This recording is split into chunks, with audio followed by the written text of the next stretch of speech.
In October of 1562, Captain John Hawkins of Plymouth, England, captured 300 people in Sierra Leone in West Africa and sold them in what is now known as the Dominican Republic.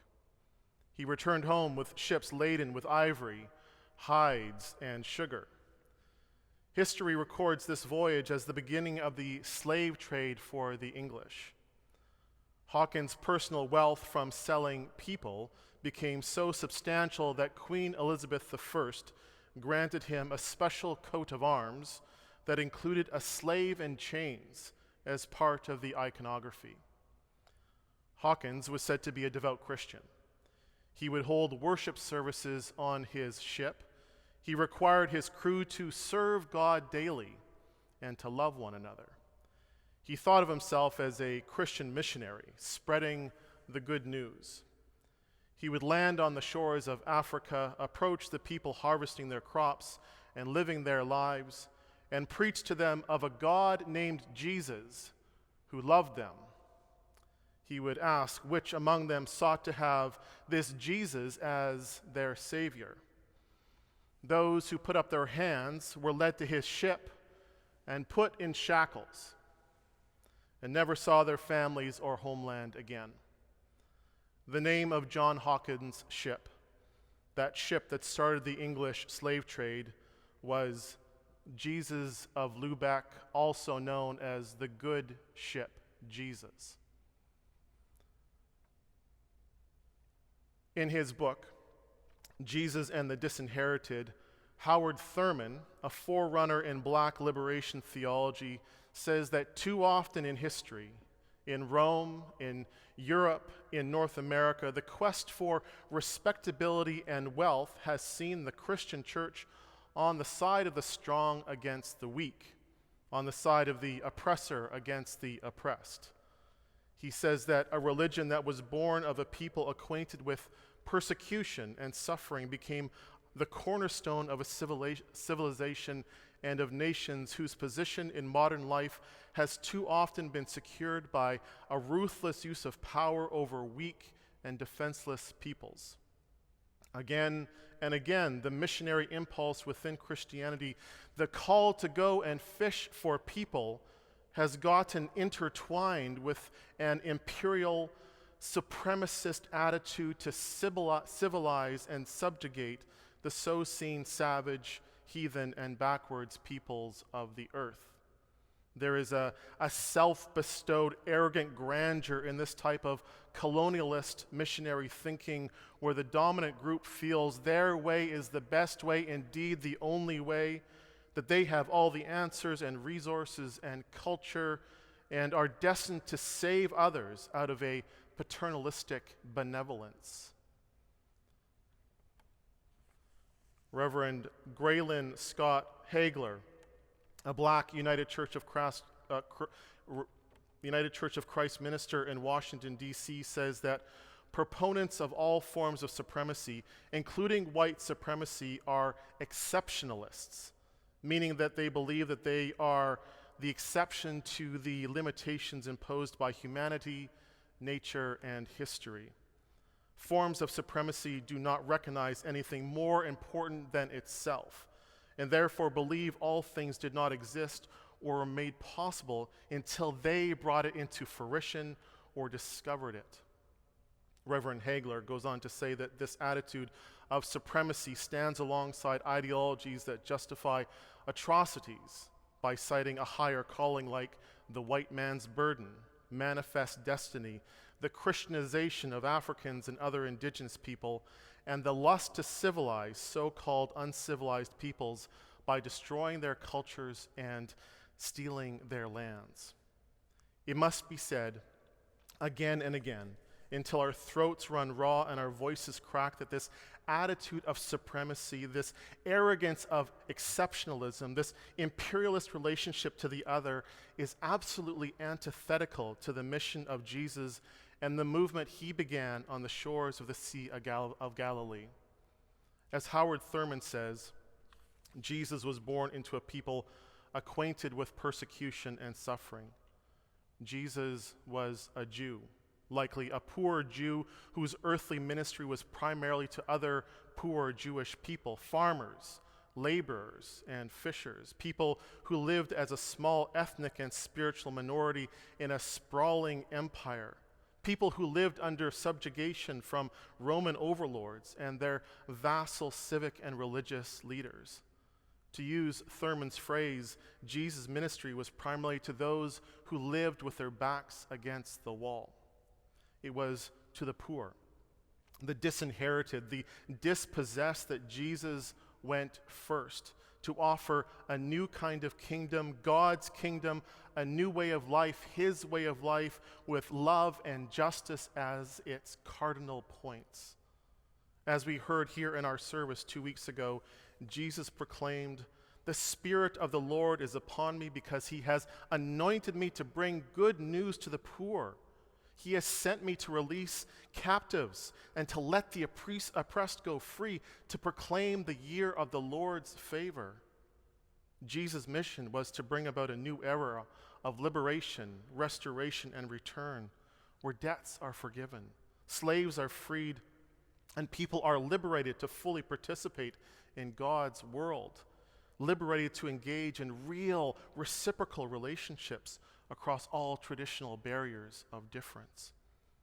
Jesus' mission, the one he proclaimed on that boat to the crowds at the lakeshore, the one he called his disciples into, was a mission of freedom.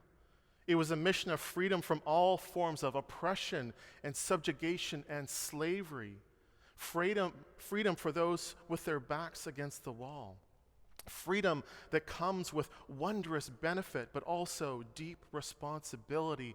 Responsibility to God, responsibility to each other, to creation itself. It was not, I repeat, it was not the freedom to simply do whatever the heck you wanted. Perhaps, like me, you have been disturbed by the images and statements coming out of the so-called freedom convoy that descended on Ottawa and other cities the past days. Being a Christian, I'm especially horrified by Bible verses being quoted and "Jesus loves you" signs being displayed in the same crowds as icons of fascism, white supremacy, and hate, including Nazi swastikas and Confederate flags. As a citizen, I am disgusted by reports of healthcare workers being harassed, elderly people being afraid to leave their homes, food being stolen from a homeless shelter, the tomb of an unknown soldier being defecated on, the mocking of indigenous culture with drumming and chants of yabba dabba doo. I am disgusted by a statue of Terry Fox being covered in anti-government slogans, the man who ran across this country with one leg, battling cancer to support science research. What is happening in Ottawa is not about freedom from oppression. It is about the selfish disdain for health, safety, and well-being of other people. Disdain from the well-being of other people. It is the exact opposite of Jesus' mission to love one another. In North America, especially, the face of Jesus, a brown-skinned Middle Eastern Jew who was, as Teresa of Avila says, looks compassion onto this world, has been co-opted and corrupted by a militant, myopic, mostly white movement that it seeks to achieve its own ends through bullying and stoking the fear of the other. We proclaim until our throats run raw and our voices crack that Jesus' mission was not about power. His call to be fishers of people was not out of some imperialistic ambition. His was a call of inner conversion, a radical change in the inner attitude of a person, to turn away from selfishness and to see oneself as a participant in a new kind of kingdom. A citizen in the community of the beloved, where each person of creation shines with the light of God.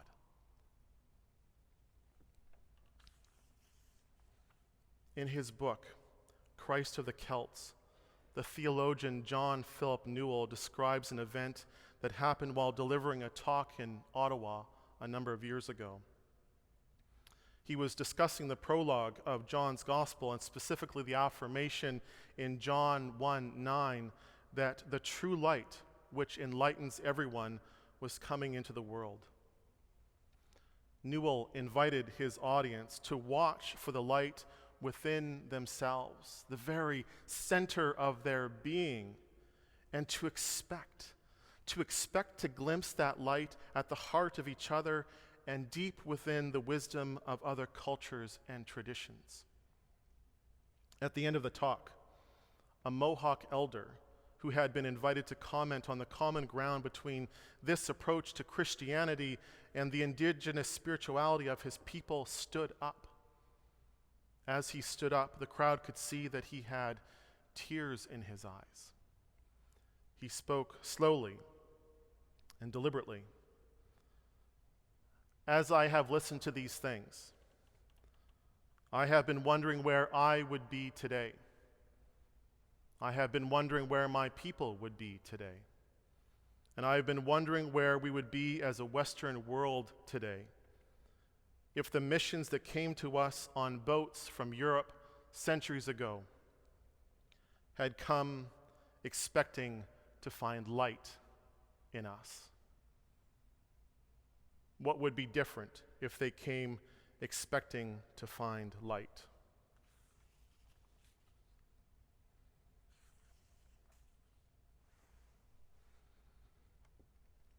In October of 1562, Captain John Hawkins sailed the good ship Jesus to the shores of Sierra Leone and started the English slave trade. 401 years later, white supremacists bombed the 16th Street Baptist Church in Birmingham, Alabama, and killed 4 girls. In the blast, there was strange damage to a stained glass window that depicted the familiar image of Jesus knocking at a door. The entire window survived, except for the white face of Jesus, which had been blown away in the blast. The glass that stood in for a peachy skin color became a gaping hole with jagged edges, allowing unfiltered light to illuminate the tragic scene within the church. As one journalist commented at the time, the window displayed the cruel radiance of what is.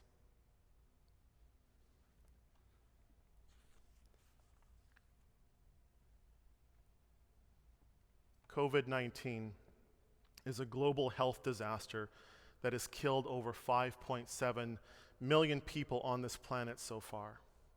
It has also revealed the very worst of humanity, the ever-widening cracks in our societies and our systems, the polarization, the intolerance, the iniquity, the past wounds that have been allowed to fester.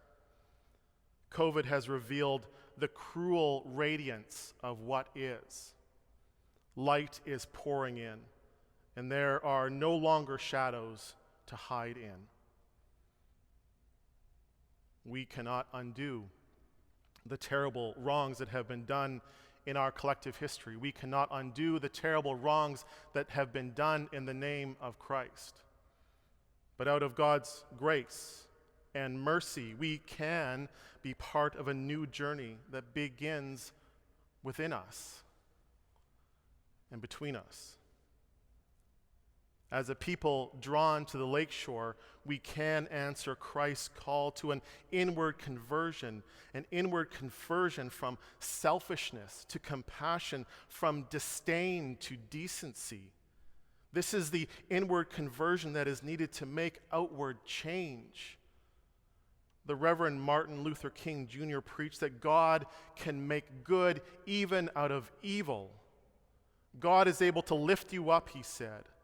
God is able to lift you up from the fatigue of despair to the buoyancy of hope and transform dark and desolate valleys into sunlit paths of peace and justice.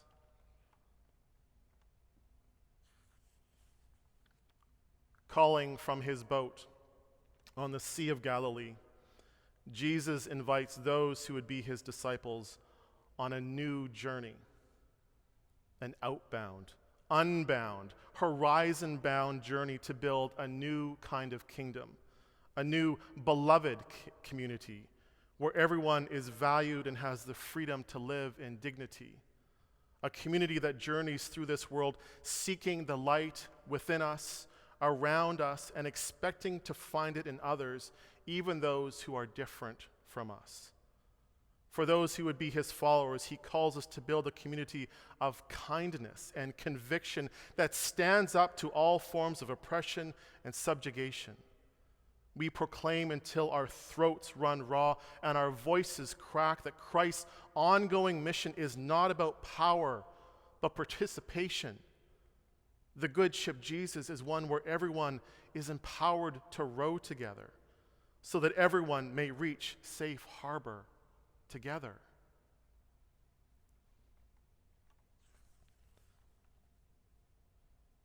In a moment, we will hear a song written by our own Ben Stein and sung by guest soloist Laurel Tubman.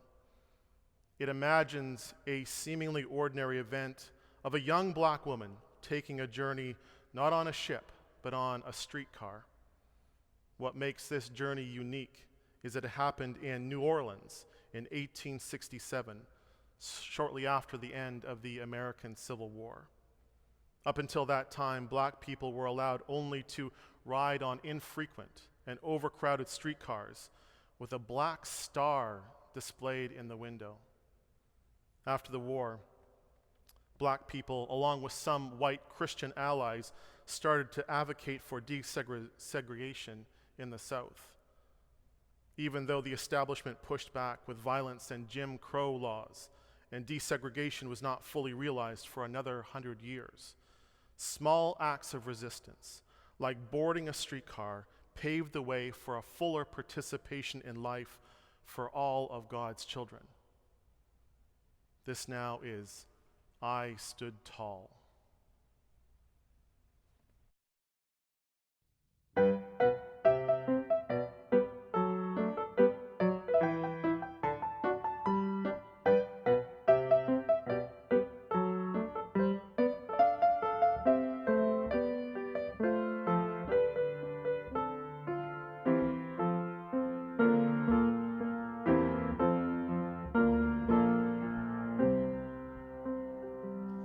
I thought of Hemi yesterday when we drove by the home. It wasn't the best place, but we never left her alone. I'd wheel her outside, we'd walk and then rest. I'd sit and she'd tell me the story I love best. She said, Ernie and I got on the New Orleans tram, only for white folk, but we didn't give a damn. 67, war was over, and it was time to ride. So we hopped up together, waved to Mama from inside. I stood tall, now you stand too. I stood tall, girl, you stand too.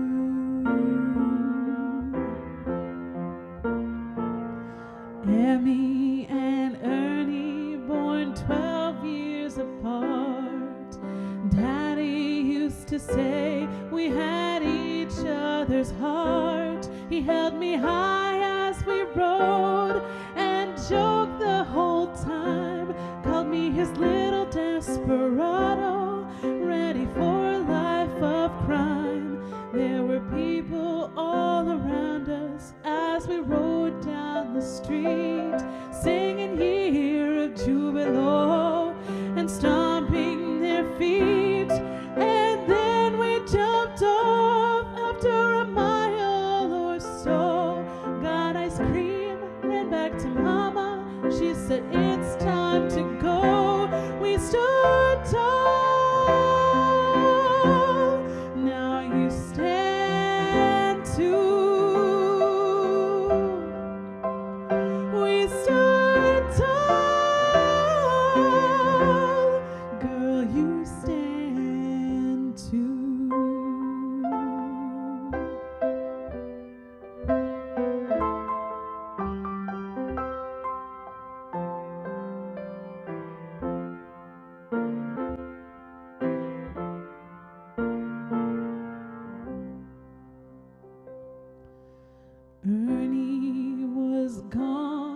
long before I was born. He got a busted belly from the hate and the scorn. All of those times he had to swallow his fear, just cut him to pieces year after year.